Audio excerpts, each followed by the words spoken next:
మా అక్క వాళ్ళకి హోటల్ ఉంది. హోటల్లో దోశ చట్నీ ఏ విధంగా చేస్తారని అయితే చూపిస్తా అండి. సో మా అక్క స్టైల్ అయితే చూపిస్తాను.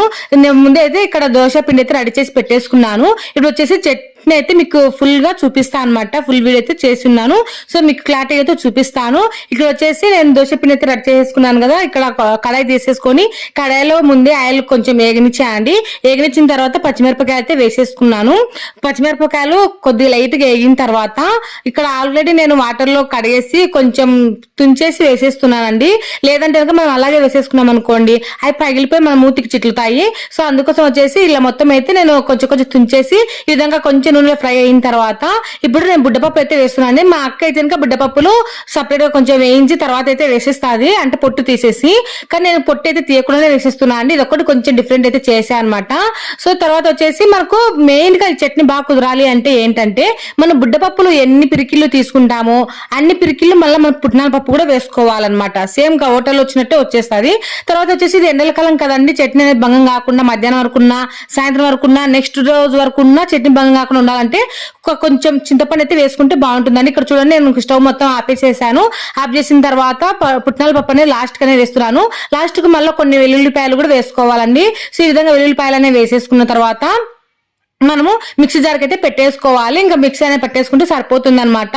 సో ఇక్కడ వచ్చేసి టేస్ట్ కి తగ్గట్టుగా ఉప్పు అయితే వేసేస్తున్నాను. ఈ విధంగా మనము మొత్తం మిక్సీ జార్ పెట్టేసుకుంటే చట్నీ అయితే సూపర్ గా ఉంటుంది అండి. హోటల్లో చట్నీ మాదిరిగా ఉంటుంది. ఒకసారి మీరు ట్రై చేయండి.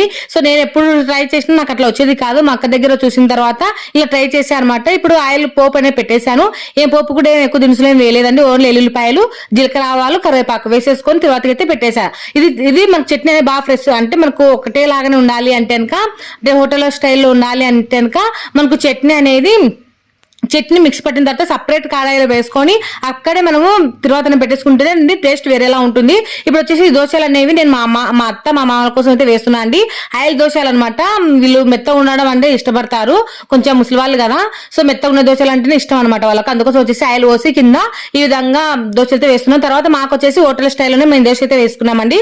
సో అది మీకు నెక్స్ట్ వీడియోస్లలో చూపిస్తాను ఏ విధంగా వేసుకోవాలి దోశలు అనేవి. సో చూడండి ఇక్కడ వచ్చేసి ఈ శారీకి వచ్చేసి నేను ఇంకా బ్లౌజ్ అయితే స్టార్ట్ చేసేసారండి. మనకు దోశల పని పెట్టుకున్నామంటే ఇంట్లో పనులు అసలు కానివ్వండి. నేను మధ్యాహ్నం నుంచి అయితే మిషన్ అయితే స్టార్ట్ చేశాను. మధ్యాహ్నం ఒక బ్లౌజ్ అయితే స్టిచ్చింగ్ చేశాను. ఇది వచ్చేసి ఈవినింగ్ అనమాట. సో ఈవినింగ్ ఈ బ్లౌజ్ మొత్తం అయితే స్టిచ్చింగ్ అయితే అయిపోయింది. బట్ ఏంటంటే ఇక్కడ నేను బ్యాక్ పార్ట్ ఒక్కటి స్టిచ్చింగ్ చేయలేదన్నమాట. బ్యాక్ పార్ట్ డిజైన్ పెడదామనేసి. సో ఇక్కడ ఇంకా బ్యాక్ పార్ట్ కూడా డిజైన్ అయితే రెడీ చేసేసానండి. చూస్తున్నారు కదా ఈ బ్లౌజ్ డిజైన్ ఎలా ఉండేది కూడా నాకు కామెంట్ అయితే చేయండి. హ్యాండ్స్ కి వచ్చేసి ఇలా ఫఫ్ అయితే పెట్టాను. అలాగే బ్లౌజ్ కి వచ్చేసి డిజైన్ ఇలా సింపుల్ గా వాళ్ళు ఇచ్చిన శారీలో క్లాత్ చాలా చిన్నది ఇచ్చారండి. సో ఆ చిన్న క్లాత్ తో ఈ డిజైన్ అయితే రెడీ చేశాను. వీడియో నచ్చితే తప్పకుండా